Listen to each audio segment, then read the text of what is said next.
são metodologias?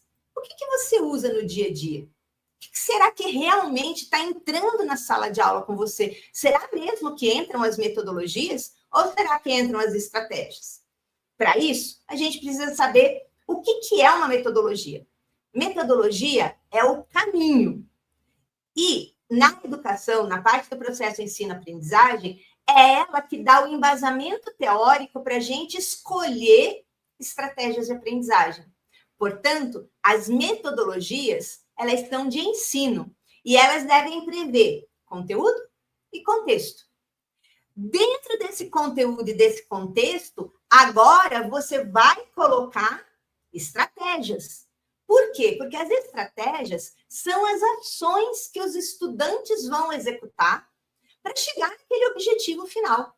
Quando você faz uma curadoria, as experiências acionam a aprendizagem. Aprendizagem ativa aciona a aprendizagem. Portanto, as estratégias são de aprendizagem e elas precisam de um verbo.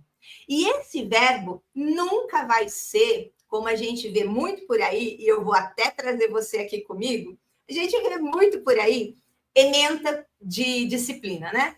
Compreender, estudar, aprender. Esses não são verbos que movimentam neuroprocessos claros dentro da aprendizagem.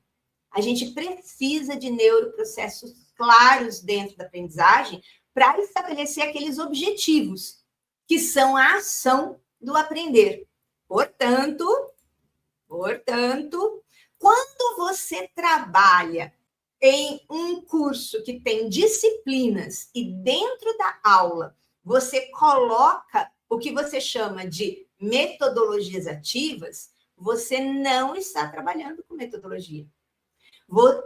Você só trabalhará com metodologias ativas quando o programa inteiro, seja um projeto de curso superior, seja uma disciplina na educação básica, seja um módulo dentro de uma pós-graduação, todos os professores, todo o processo ensino-aprendizagem é desenvolvido com esta metodologia. Vamos lembrar? Metodologia caminho.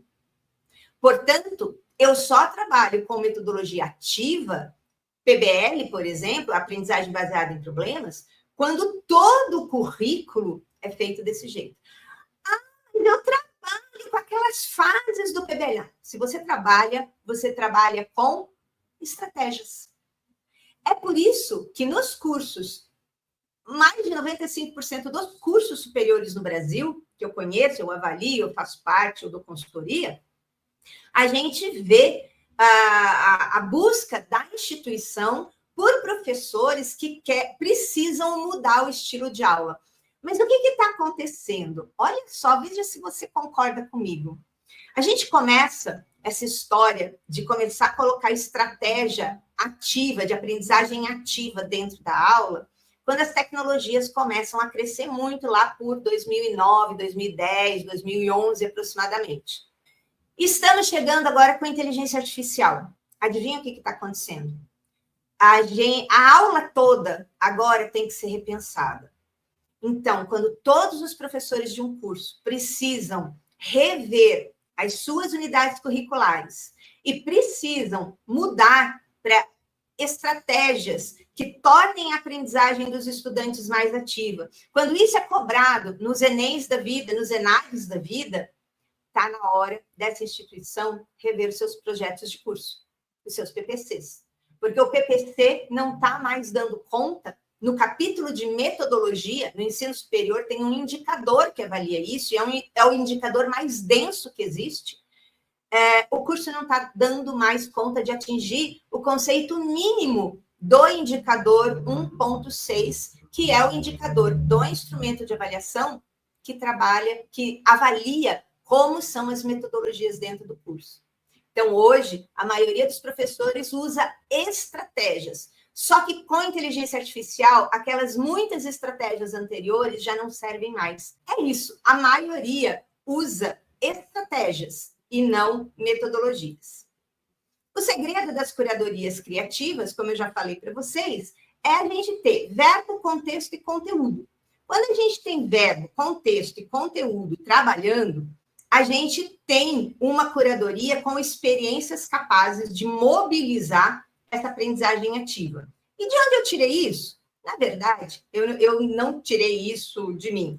Isso vem da taxonomia de Bloom. Então, vamos dar uma olhada aqui. Eu uso a pirâmide da taxonomia de Bloom, e nessa pirâmide você tem, de um lado, as categorias dos conteúdos, e do outro lado, a categoria do processo cognitivo. Quando eu olho a categoria do conteúdo, e para cada categoria, ele vai ter um tipo de metodologia melhor, que vai ser orientada pelos verbos. Na categoria do processo cognitivo, acontece a mesma coisa. O aluno vai aprender em 6 categorias. Só que a escada de categorias que vem é pelo outro lado. Portanto, para ter um processo ensino-aprendizagem, a gente precisa cruzar a categoria do conteúdo que temos com a categoria daquilo que pretendemos preparar como objetivo de aprendizagem e preparar a curadoria para que o aluno chegue nessa formação. Hoje, a gente tem um GPT personalizado que faz isso em 2 minutos para a gente. É o Ikigai Edu. O Ikigai ele foi programado para fazer essa junção de ensino e aprendizagem a partir da taxonomia de Bloom e usando metodologias criativas para aprendizagem ativa. Essas são estratégias, e essas estratégias é que devem estar na curadoria da aprendizagem, fazendo com que a sua aula vá se transformando e vá trazendo para o estudante espaço para ele poder colocar conhecimento pregresso e o novo conhecimento em ação dentro do espaço que você está oferecendo e dentro dos conteúdos que você está entregando. A gente explica isso em detalhes, e a gente trabalha isso, inclusive com inteligência artificial, lá na formação de professores Prompt Edu. Mas eu vou mostrar para vocês como é feita a programação do Ikigai Edu. A programação do Ikigai Edu é feita em cima disso que eu vou mostrar agora. Então, vamos fazer um passeio pela taxonomia de Bloom? A gente vai começar por uma coisa que todo professor conhece, que é o conteúdo que ele tem que levar para a sala de aula. O conteúdo que ele tem que levar para a sala de aula pode estar em 4 categorias. E é por aí que você vai começar o seu trajeto de escolher qual vai ser a melhor estratégia para as suas aulas, baseado no caminho que é a metodologia que ele vai puxar. Ah, Denise, mas conteúdo? Mas peraí, o conteúdo não é o vilão da história? Peraí, a gente não estava falando até agora que aquela coisa expositiva, conteudista, caiu. Calma, tá tudo bem. A gente consegue lidar com o conteúdo desde que ele não seja o principal ator do processo ensino-aprendizagem. Então, vamos lá. Quando você tem conteúdos factuais, você vai olhar para as metodologias ágeis. São as metodologias ágeis que vão ajudar a você selecionar estratégias para identificar esses conteúdos factuais. Os conteúdos factuais são aqueles que são elementos básicos da aprendizagem e quase sempre têm a ver com memorização. Fatos, datas, leis, nomes, nomenclatura, no direito, na engenharia, na saúde, anatomia, aqueles nomes, tudo que você precisa memorizar, decorar, a gente começa no factual. E o factual, ele usa metodologias ágeis para se orientar nas estratégias para trabalhar com esses conteúdos factuais. Portanto, a gente vai usar estratégias que trabalham com a economia da atenção, usar estratégias que rapidamente fazem com que o aluno situe a relevância daquilo que ele está aprendendo no conteúdo factual dentro de um contexto profissional, social ou educacional, por exemplo. Iniciação tecnológica é muito boa de trabalhar com conteúdo factual, porque elas ajudam a integrar uma nova habilidade, são as tecnologias, com os conteúdos factuais. Detalhe, quando você usa estratégias ágeis, você geralmente está com um conteúdo que é lá o comecinho da aula, são os primeiros minutos da aula. Geralmente, os primeiros minutos da aula, você traz datas, histórico, quem inventou, quem pegou, quem fez o quê, como foram as coisas. Esses conteúdos são factuais. Para eles, essas metodologias ágeis funcionam muito bem. Aí depois a gente tem a categoria dos conhecimentos que são conceitos, são conceituais. Para eles, a gente tem uma outra escada de verbo para fazer o planejamento da curadoria. E a gente vai se orientar por metodologias ativas, porque são elas que vão ajudar o aluno a refletir sobre esses conteúdos. Geralmente, os conteúdos conceituais, eles tratam de conceitos que se interrelacionam dentro de um grande todo e justificam seu funcionamento, sua abordagem, a sua forma de lidar com esse contexto. E aí é que vem as metodologias ativas e as estratégias derivadas das metodologias que todo mundo chama de ativas.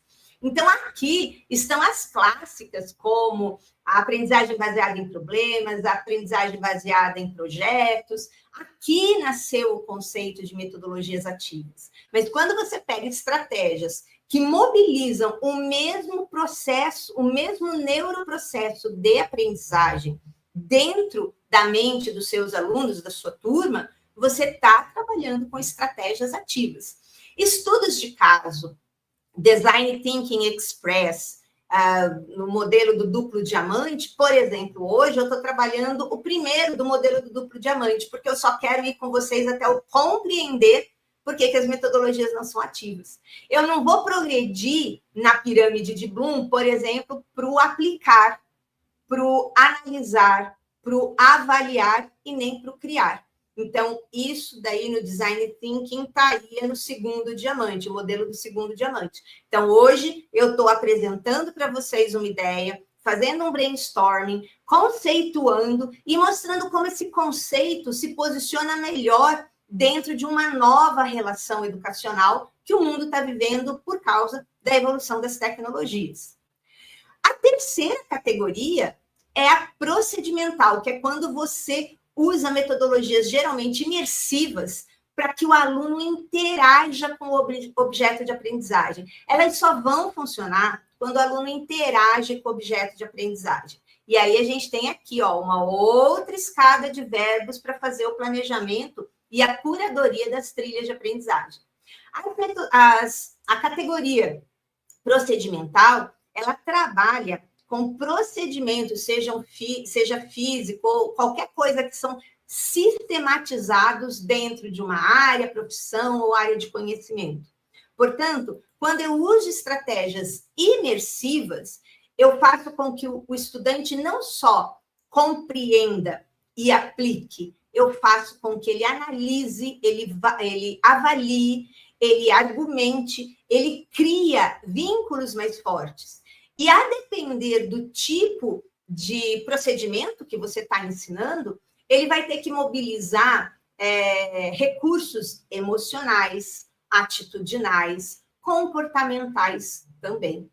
É por isso que é muito reducionista a gente falar de metodologias ativas. Até agora a gente já viu 3: ágeis, ativas e imersivas. Mas falta ainda as analíticas. As analíticas geralmente são usadas para o último degrau da pirâmide da taxonomia na dimensão do conhecimento, que é a metacognição, ou o conhecimento metacognitivo. A gente usa o conceito das metodologias analíticas para significar essa nova aprendizagem. E como você vê, eu tenho uma outra pirâmide aqui de verbos. Esses são os verbos adequados quando a gente quer trabalhar com as metodologias analíticas. E a gente, voltando lá, conhecimento metacognitivo, ou a categoria metacognitiva, é a competência do estudante organizar as ideias da nova aprendizagem junto com aquilo que ele já sabia, para refazer o seu arranjo mental e progredir aprendendo.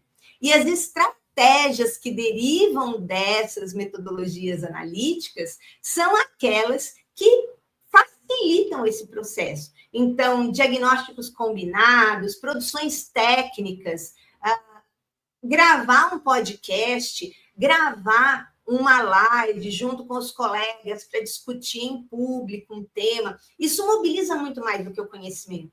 Isso mobiliza timing, mobiliza controle da projeção, controle de tudo que tem ali, e além de ansiedade, controlar a ansiedade, fazer com que a voz, o tema, as palavras saiam de forma mais adequada.